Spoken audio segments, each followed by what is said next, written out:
Hi everyone, Nikki here, back with a brand new video. If you've never been to my channel before because I don't upload as frequently as I would like, I am a real-life INTJ who speaks about whatever I want to speak about from the perspective of being an INTJ. This means sometimes I may state things that are not your opinion of what an INTJ personality is, and that is okay. I am a real-life person, not a statistic, not just simply cognitive functions. So there are a lot of things that go into making humans what they are, and that is what I like to focus on in my videos instead of just talking about information you can find anywhere else.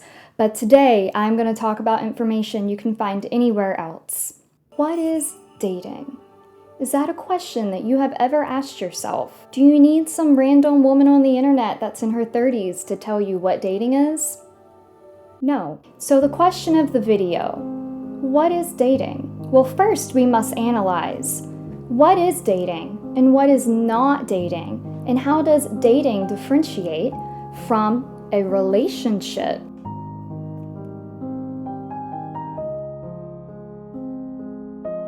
So essentially, what I have drawn here is two people out on a date having conversations. This is not to be confused by friends or someone that you're interested in that you are befriending. A date must be consensual between two individuals, and they both must understand and agree that that is, in fact, a date. And what I've observed for my years on this planet Earth is that dating and relationship are often used synonymously. They're referred to under the same umbrella as the same thing. Me and Jimmy are dating translates to me and Jimmy are in a relationship, at least in this modern day and age. Dating has become apparently outdated. This is a relationship. When you are in a relationship, you understand each other and you share common interests. And there's a level of commitment here that is not in dating. When you are dating, you are not committed to one another. The understanding is, hey, I like you. I want to get to know you better. Hey, I like you too. I'd like to get to know you as well. And then you go out together and you eat food and you have conversations and you go to the movies and you listen to music and you go to concerts. But there's no commitment there. Now, within the parameters of dating, you can look at someone and make it known that you don't want to date anyone else and you're not dating anyone else. And then they can make it known that they're not dating anyone else and they don't want to date anyone else. In which case, that doesn't immediately put you into a committed relationship, but that does set the tone of it going in that direction, that the dating is going well. So the difference between this and this is an agreement of sorts, a true understanding of, hey, I would like to be in a committed relationship with you. And then the other person agreeing. But in order for something to be a date, it must be, hey, I would like to go out on a date with you, and the other person agreeing. So why is dating often skipped? Well, it seems that from watching my friends over the years, when they meet someone, they just fall in love and then they fall out of love after about a few months. And that was their committed relationship. But you see, from an INTJ's perspective, as annoying and irritating as I may find dating to be, and socializing and people, the whole point of dating is to get to know that person, to see each other's values, to figure out if someone is monogamous, and if you're monogamous and the person that you're dating is polyamorous, is that something that could be worked out? Is the person that's poly just saying they're poly, but they actually have a huge commitment phobia, which I've always found to be extremely ironic? Does one person want children while the other doesn't? Are these set in stone? Is that something that is going to change? Is that something that is a make it or break it moment? Is that a deal breaker? Is someone chronically addicted to TikTok?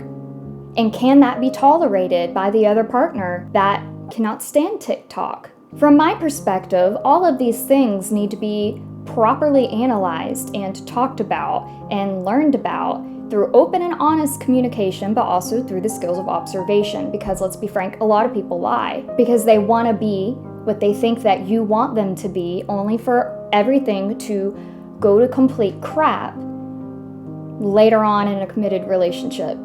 That is what dating would save you from. And that is why, even as an INTJ, and as irritating as I think small talk is, I think there's actually value in dating someone before you get into a committed relationship with them. And I would just like to reiterate that a committed relationship has to be talked about and agreed upon consensually from both parties.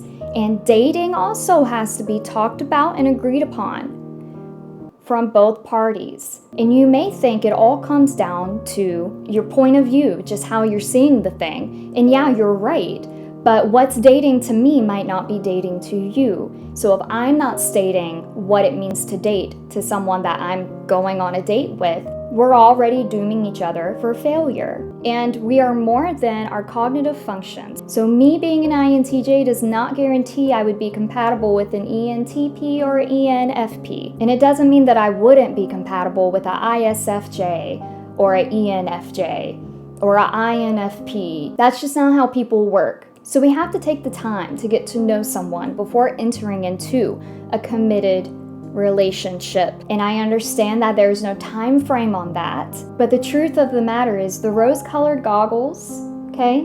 Rose-colored glasses, whatever that phrase is, that's a very real thing. That the dopamine is just going off, all those endorphins are going off, and your partner not wanting kids wasn't a big deal at first, only to later become a big deal. I always held the belief that if we did a dark night of the soul, we learned about ourselves, we took accountability for our own actions or inactions, we learned about our triggers, our insecurities, where those come from, that we would be able to connect with others much more open and honestly and authentically without fear.